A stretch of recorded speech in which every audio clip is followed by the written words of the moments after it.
Os ajustes de mercado entre os preços dos produtos finais, dos salários e os preços dos insumos mantêm a economia funcionando sobre a fronteira de possibilidade de produção. Ou seja, o mercado, os mercados, o processo de mercado funcionando, tanto os mercados de bens finais como o mercado de mão de obra. Os mercados funcionando vão manter a economia funcionando de uma forma eficiente, o que em termos aqui técnicos significa ela vai estar funcionando num ponto da fronteira de possibilidade de produção.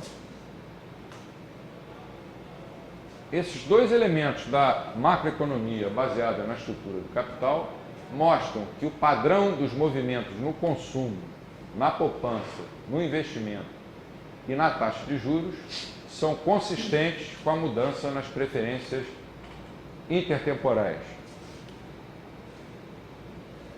Assim como antes, o Garrison dá um exemplo em que as pessoas se tornam mais orientadas para o futuro, se tornam mais poupadoras. Elas poupam mais e isso vai enviar um sinal para a comunidade empresarial. Esse seria o mundo ideal. A comunidade empresarial, geralmente, ao invés de olhar para essas variáveis, olha para Brasília. Não, olha para Brasília para tentar obter alguma vantagem explícita, né? Essa poupança pode ser feita em ações de empresas? Ativos financeiros de uma maneira geral. Veja a queda induzida pelo aumento da poupança na taxa de juros e o respectivo movimento ao longo da fronteira de possibilidade de produção. É importante olhar para o gráfico, porque ele é dinâmico, né? Então as pessoas resolvem poupar mais. O que vai acontecer com a taxa de juros, com a poupança, com o investimento e com a fronteira de possibilidade de produção? Fazer de novo. Eu gostei do barulhinho.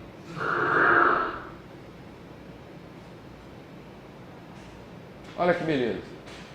Caiu a taxa de juros, porque aumentou a oferta de poupança. Caindo a taxa de juros, o investimento vai aumentar nesse montante aqui. Isso vai proporcionar, na mesma fronteira de possibilidade de produção, mais investimento e menos consumo. Aí, os presidentes da Confederação Nacional da Indústria, da representante do comércio, começam a reclamar, pressionam o governo vai lá e incentiva o consumo. Só a taxa de juros em si só não é um estímulo? Ao consumo, mas mais ainda ao investimento, porque os projetos de investimento são mais de longo prazo, né, do que os de consumo. A taxa de juros mais baixa estabelece um novo equilíbrio no mercado de crédito, que é esse ponto aqui, amarelo, e a economia se move ao longo da fronteira de possibilidade de produção na direção de mais investimento e menos consumo, no presente. Esse modelo é intertemporal. No presente, quer dizer, agora caiu o consumo, mas aumentou o investimento. E depois? O que vai acontecer? Até mesmo a possibilidade de uma economia de mercado poder funcionar assim está em desacordo com a teoria keynesiana. Quer dizer que os mercados não funcionam, nada garantiria que, se deixasse os mercados funcionar livremente, que a economia funcionaria na fronteira de possibilidade de produção, que os mercados eram cheios de imperfeições. Se vocês pegarem qualquer livro de microeconomia, lá no final tem um capítulo chamado assim, falhas de mercado. Não é isso, Cristo? Falhas de mercado. Eles esquecem de colocar falhas de mercado e falhas de governo. Porque os mercados não são perfeitos, são instituições humanas. A gente viu que tem um processo de erros e tentativas. Mas você pegando esse livro, você diz assim, os mercados são imperfeitos, agora o governo é perfeito. Então, um dos capítulos do meu primeiro livro sobre a escola austríaca, eu chamei o capítulo de falhas, entre aspas, de mercado versus falhas, sem aspas, de governo. Porque as falhas de governo são muito piores. Porque elas... e as falhas de governo mexem com a vida de milhões de pessoas de uma maneira de cima para baixo, que não é natural, né?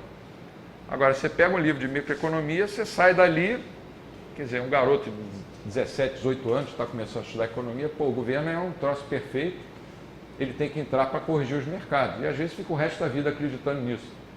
Quer dizer, os dois têm falhas. Quais são as falhas de mercado? Não são aquelas que eles apontam normalmente, monopólio, oligopólio, etc. É que o mercado é um processo, que o conhecimento é restrito, ele é limitado, ele está igualmente disperso, então o mercado é um processo de erros e tentativas, que não vai estar nunca no equilíbrio, mas vai estar convergindo para o equilíbrio. Agora, o que garante quando o governo mete o dedão dele lá, ele vai levar o mercado para o equilíbrio? Pelo contrário, ele tira o mercado de equilíbrio, porque a concepção dinâmica do tempo mostra isso, e ainda afeta outros mercados que ele nem estava pensando em afetar. Nesse gráfico aqui, mais investimento é feito simultaneamente a uma queda de consumo, como eu já havia comentado.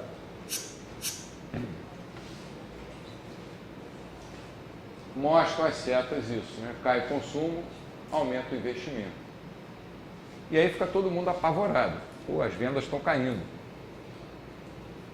Os donos de lojas, dos shoppings, ficam apavorados. Pô, no Dia das Mães esse ano, Natal desse ano, a gente está vendendo menos que no ano passado. Aparece logo na primeira página do jornal, no dia seguinte. Isso pode ser bom, pode ser ruim, depende. É que as pessoas olham muito para consumo. Entretanto, de acordo com o Lord Keynes, qualquer redução nos gastos do consumidor, olha a cabeça dele, iria resultar no excesso de estoques, que por sua vez causariam cortes na produção, demissões e espirais baixistas na renda e nos gastos. A economia entraria em recessão e a comunidade empresarial iria incorrer em menos investimentos e não em mais investimentos. Esse é o famoso paradoxo da poupança do Keynes. Quanto maior a poupança, pior. Em que ele inverteu, do ponto de vista moral, toda a teoria econômica de cabeça para baixo. Até então, poupar era bom e gastar, não é que não fosse bom, mas poupar era uma virtude e gastar em excesso era um vício. Aí ele vem e diz, não, se o consumidor está comprando menos, isso vai gerar estoques. Até aí tudo bem, vai gerar estoques. Para uma dada produção que estava lá disponível, você vai ter estoques. Mas aí ele vai longe, ele diz, aí você vai ter cortes na produção, demissões e espirais baixistas na renda e nos gastos. É uma visão de curtíssimo prazo. Que não olha para os setores diferentes.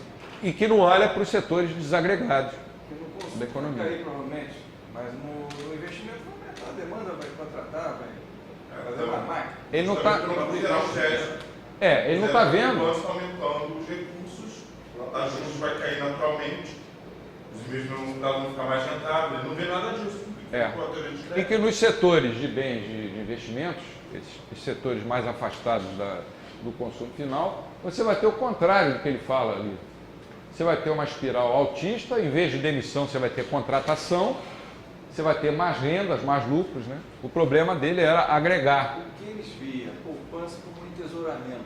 Esse era o grande miopia dele. A poupança para ele era o excesso da renda menos consumo, né? Entesouramento. Holding.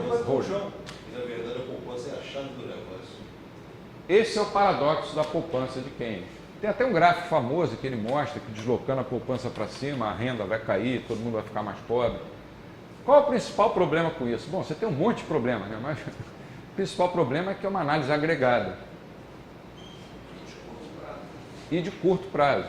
E no longo prazo, mesmo eles aceitam que no longo prazo a poupança é um motor Do investimento. Aí eles dizem que o investimento custa pouco mais. Eu quanto mais vejo coisas do Keynes, eu menos gosto dele. É impressionante. Se os estoques varejistas fossem um investimento representativo, então o Keynes estaria certo. Nesse caso, o efeito derivado da demanda dominaria. Da menor demanda, né? Uma redução dos gastos do consumidor significaria menos reposição de estoques.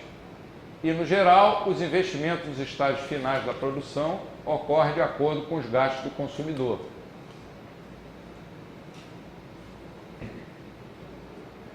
Entretanto, o efeito da taxa de juros, isso é que o Keynes não viu, domina os investimentos de longo prazo ou os estágios iniciais dos investimentos. Uma taxa de juros mais baixa pode estimular uma construção industrial, por exemplo, ou o desenvolvimento de novos produtos. É uma coisa que você não vê a olho nu no curto prazo, mas como ensinou Bastiat, né, o bom economista não pode se deter nos efeitos que se veem. Ele deve olhar para os efeitos que se veem e para os efeitos que se devem prever. Ou seja, para o curto e para o longo prazo. Se ficar preso no curto prazo, você fica míope. A frase dele, no longo prazo todos estaremos mortos, é um ok, é isso tudo que eu acabei de falar. Para acompanhar as mudanças no padrão geral dos investimentos, é necessário considerar a estrutura de capital, a estrutura de produção austríaca e o mercado de trabalho especificado por etapas. Quer dizer, cada retângulozinho daquele triângulo de Hayek vai ter mercados associados a ele, mercado de trabalho e de outros fatores de produção, em cada estágio. A estrutura da produção. Pode? Onde que entra o crédito ao consumo ali? É um terreno pior ainda, né? É. Porque na hora que você bota a base, vamos dizer, você tem um endividamento do consumidor, Você acaba, né? Você está realimentando a doença. Está realimentando a doença. O consumo junto cancela a poupança do outro. Quando você fala poupança aqui, é líquida já. Não, o que eu estou dizendo é que em vez da poupança ir para vamos dizer, para o investimento, ela ir para o consumo. Pois é, mas aí no agregado, o que acontece? A poupança agregada não aumentou. Se 10 caras poupam mais, tem mais fundos, mas se outros 10 caras não gastarem mais todo aquele dinheiro, o consumo fica inalterado. Entendeu? Não sei, mas a gente está partindo no agregado. A gente está partindo da hipótese que a comunidade resolveu poupar mais, né? Aí é todo mundo. Aí a resultante líquida. Mas aí entra o governo e aumenta os gastos dele direcionado para o consumo. Acho que é isso que você. Não, o que eu falei era naquele gráfico anterior, era a questão como cai a taxa de juros. Ah, sim. Você acaba tendo incentivo também a crédito De consumo. Mas aí vai passar do curto prazo. E essa. Você esgota a base, vamos dizer, de tomadores de empréstimo. Para de crescer. Para de crescer. É mais? Porque aquela queda veio justamente da poupança mais, né? Já é um movimento líquido de mais gente poupando. Então, a taxa vai cair até as pessoas não quererem mais poupar, começarem a gastar de novo. É o próprio contrapeso da queda. Exato. Contrapeso. E o que a macroeconomia austríaca faz?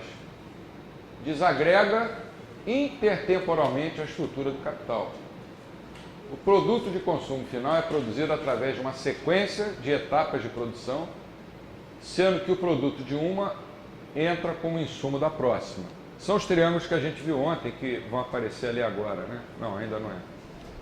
As etapas ou estágios definidas em termos temporais, né, porque o tempo começa a contar da esquerda para a direita, estão ordenadas graficamente da esquerda para a direita, sendo que o produto do estágio final consiste no produto de consumo final. Aí vão aparecer os triângulos de Hayek.